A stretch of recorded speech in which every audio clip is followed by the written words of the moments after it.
அனைவருக்கும் வணக்கம். பிரியகுமார் அப்படிங்கிற ஒரு கேடுகெட்ட நபருடைய முகத்தில் நம்ம கிழிக்க போகிறோம். முதல்ல விஜயை பற்றி என்ன பேசியிருந்தார், அதாவது இந்த கரூர் சம்பவம், இந்த எலெக்ஷன் டைமில் என்ன பேசியிருந்தார், இப்போ விஜய் அவர்களை பற்றி என்ன பேசுகிறாரு அப்படின்னு கொடுத்து அவருடைய ட்விட்டை எடுத்து ஆதாரமாகவே காமிச்சு நம்ம பேச போகிறோம். ஏன்னா விஜயோட ரசிகர்களை இப்போது இவரை ஒருத்தன் போட்டிருக்கான் போட்டு, அப்போ என்னன்னு தெரியுமா அந்தளவு திட்டிருக்காங்க. இதே விஜய் ரசிகர்களுக்கோட ஆதரவு வேணும் அப்படின்னு சொல்லி விஜயை புகழ்ந்து பேசினார் இதே பிரியகுமார். இன்னைக்கு விஜய் அவர்களை ரொம்ப இழிவுபடுத்தி பேசுகிறாரு.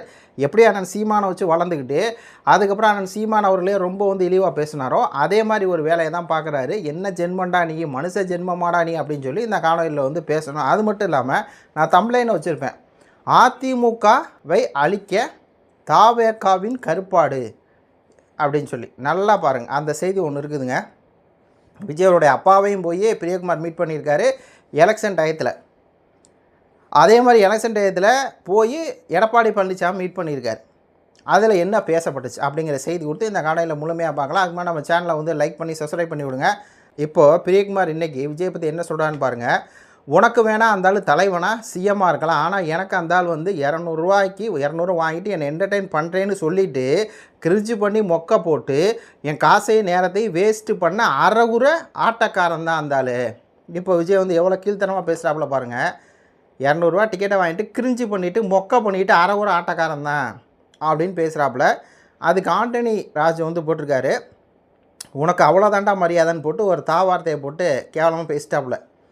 அரசியலாக பேசு, ஓகே விஜய் ஃபேன்னு அனில்னு பேசி ஃபாலோவர்ஸை இன்க்ரீஸ் பண்ணிவிட்டு இப்போ எச்ச வேலை பார்த்துட்டு இருக்க என்ன பிறவிடானி பரதேசி நாயே, உனக்கு அவ்வளோதாண்டா மரியாதை. இதெல்லாம் என் வார்த்தை இல்லைப்பா, இதெல்லாம் போட்டால் ஆண்டனி தாஸ் இழுவேதார். உடனே இவர் என்ன பதில் கொடுக்குறாருன்னா, ஹே என்ன ப்ரோ, உன்னை யாருன்னு கூட தெரியாத ஒரு ஆளாக கூட மதிக்காத போயும் கேவலம் விஜய்க்காக நல்லா பழகின என் கூட சண்டை போடுறியே. பார்த்தீங்களே, நல்லா பழகுன முதுகில் தான் குத்துவார். அதான் பிரியகுமார். விஜய் இவ்வளோ கீழ்த்தரமாக இறங்கினா விஜயோடைய உண்மையான ரசிகன் என்ன பண்ணுவான், உன்னை இப்படி தான் திட்டுவான்.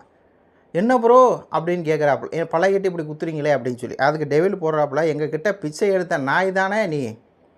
அதுக்கு இவர் என்ன உடனே விஜயை டேக் பண்ணி என்ன கொடுமையை பார்த்தீங்களா போ, இவனே தேடி போய் 120 ரூபா கொடுத்து உங்கள் சுறா படம் பார்த்துட்டு இப்போ உங்களே பிச்சைக்காரன்னு சொல்கிறான்னு நினைக்கிறேன், எனக்கு வருத்தம்பா அப்படின்னு சொல்லி இவர் தான் எங்களை வச்சு அவர் என்ன கேட்குறாருன்னா, டெவிலு என்கிட்ட பிச்சை எடுத்தியடா நாயன்னு கேட்டால் அப்படியே சூறா படம் 120 ரூபா பார்த்தே அப்படின்னு சொல்லி இப்படி பேசுகிறாப்புல விஜய் அவர்கள் கொடுத்து. இதே ஆள் இந்த எலெக்ஷனுக்கு முன்னாடி என்ன பேசியிருக்காரு இந்த ட்விட்டை பாருங்கள். விஜய் அவர்களை கொலைகாரன், சேடிஸ், சைக்கோ என்று அத்தனை பழிகளும் சுமத்தி அன்று வீடியோ காலில் பேசியது முதல் பிறகு நிவாரணம் இன்று நேரடியாக சந்தித்து கண்ணீர் விட்டு உணர்வுபூர்வமாக பேசியது வரை எதையும் மீடியா முன் சூட்டுக்காக விளம்பரப்படுத்தாமல் தனக்கும் பாதிக்கப்பட்ட மக்களும் இடையே மட்டும் தனிப்பட்ட முறையில் செய்த விஜய் அவர்களின் முதிர்ச்சியை காட்டுதான்.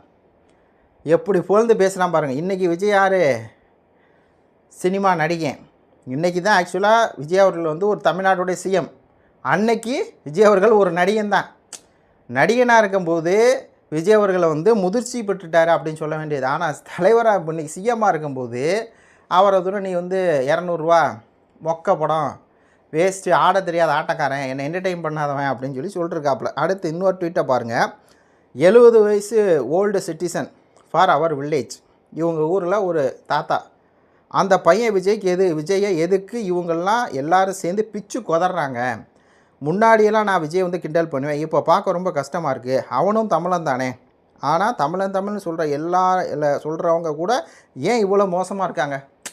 70 வயசு தாத்தா சொல்கிறாரு, ஏன் விஜய் எல்லாம் கடிச்சு குதறாங்க, நான் கூட அவரை திட்டுறேன் தான். ஆனால் ஏன் அப்படியெல்லாம் பாருங்கள் விஜய் அப்படி பேசுகிறது. அது மட்டும் இல்லாமல் இந்த கல்யாண சுந்தரம் அந்த போய் டிபேட்டில் பேசினப்போ அதெல்லாம் எடுத்து போட்டு அதில் இந்த வார்த்தையை மட்டும் கவனிங்க. அது எவன்டா சொன்னது, ஒரு கல்யாணம் இல்லைன்னா ஒரு கல்யாணம் இல்லாமல் போனால் 1000 கல்யாணம் கிடைப்பான்னு one and only piece of கல்யாணம் அப்படின்னு சொல்லி போட்டுருவோம். ஏன்னா கல்யாண சுந்தரம் தாவக்க காதரவாக பேசினப்போ. அடுத்து சாக்கடைவாயன் துறைமுருகனுக்கு செருப்படி கேளுங்க, நாரி போன நாத்தாக்கா 60 நாளே அசிங்கப்பட போகிறீங்க. அடுத்து இந்த வீடியோ பாருங்கள். நத்தம் விஸ்வசரகன் பலியாடு நாம் தமிழ் கட்சி எத்திருக்கேன். இதை விட இந்த டிவிக்கு ஆதரவாக விஜய்க்கு ஆதரவாக எப்படி பேசியிருக்காருன்னா, உச்சகட்ட நரேட்டிவ் வரும் என்று தெரிந்தே செய்த செயல், வேதனையை தொண்டர்கள் அதிர்ச்சி மீடால் தெரியும். இப்படி தான் திரிஷா கூட்டி போனால் மீடியாக்கெல்லாம் பேசுவாங்க, நரேட்டிவ் செட் பண்ண தெரியும், ஆனாலும் கூட்டு போனேன், தைரியமாக கூட்டு போனார். அப்படின்னு சொல்லி எல்லா நேரத்துலையும் விஜய் ரசிகர்களை வச்சு இந்த எலெக்ஷன் முன்னாடி நல்லா கலெக்ஷன் பார்த்துட்டு இன்றைக்கி அதே விஜய் அவர்களை உனக்கு வேணால் அந்த ஆள் வந்து தலைவனாக இருக்கலாம், சிஎம்மாக இருக்கலாம், அப்போது அவர் நடிகனாக இருக்கும்போது அவ்வளோ வந்து பெருமையாக பேச வேண்டியது. 70 வயசு தாத்தாலாம் வந்து அப்படி சொன்னார், சேடிஸ்ட் அப்படி இப்படி சொல்கிறாங்க. ஆனால் அவர் வந்து அப்படி மக்களுக்கு அப்படி பேசினவர் இன்றைக்கி என்ன சொல்கிறாருன்னா, ஆனால் எனக்கு அந்த ஆள் 200 வாங்கிட்டு என்டர்டைன் பண்ணுறேன்னு சொல்லிட்டு கிரிஞ்சு பண்ணிவிட்டு மொக்க பண்ணிவிட்டு எனக்கு ஆசத்தையும் நேரத்தையும் வேஸ்ட்டு பண்ண அரைகுறை ஆட்டக்காரன். இவ்வளோதாங்க, இவ்வளோதான் பித்தராட்டம். அதாவது ஒட்டு மொத்தமாக இந்த பிரியகுமார் அப்படிங்கிற நபர் வந்து இவ்வளோதான் அதாவது எப்படின்னா, நாம் தமிழ் கட்சி வச்சு வளர்ந்தார். இந்த இதை கேட்டிங்கன்னா தெரியும், இதை பார்த்துருப்பீங்க.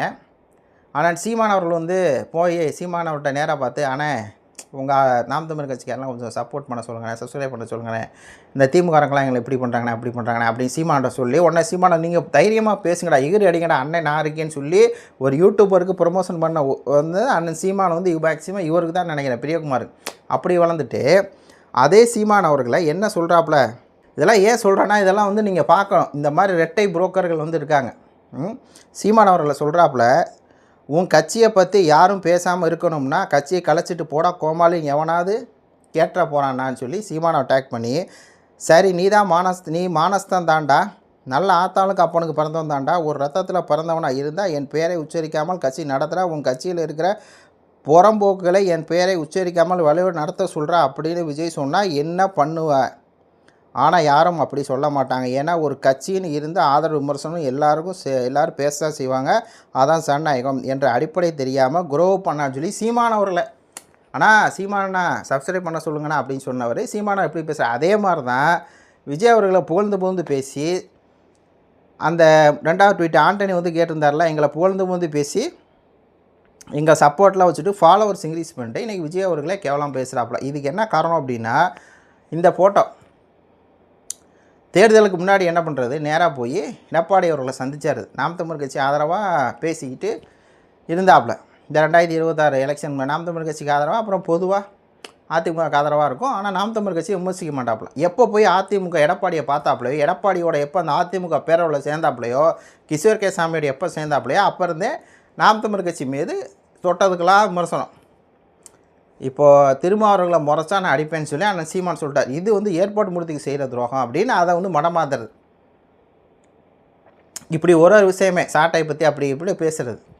ஏன்னா எடப்பாடியை பார்த்துட்டு அந்த பேரோல் சீமானவர்கள்லாம் வந்து அந்த கிரிக்கெட் கிரவுண்ட் இருக்கும், அங்கே வந்து மேட்செல்லாம் எல்லாம் விளையாண்டுருப்பாங்க, விளையாண்டு போனோடனே ஒரு வேட்டி கட்டின உடனே வந்து அப்படியே பந்து போடுங்க அப்படின்னு வரலாம். அந்த மாதிரி தான் சீமான் களத்தில் இல்லை அப்படின்னு ரொம்ப இதெல்லாம் எப்படின்னா எடப்பாடி சந்திச்சுட்டு வந்ததுக்கப்புறம்.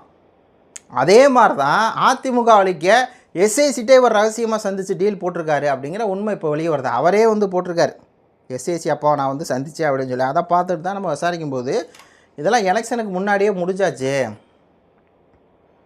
புரியுதுங்களா? அதிமுகவை அழிக்கிறதுக்காக ரகசியம் வேலை, தாவேக்காவோட கருப்பாடு தான் இந்த பிரியகுமார். அதான் நம்மளுக்கு வந்து இயற்கையாக தோணுது. இயற்கை அப்படி தானே தோணுது.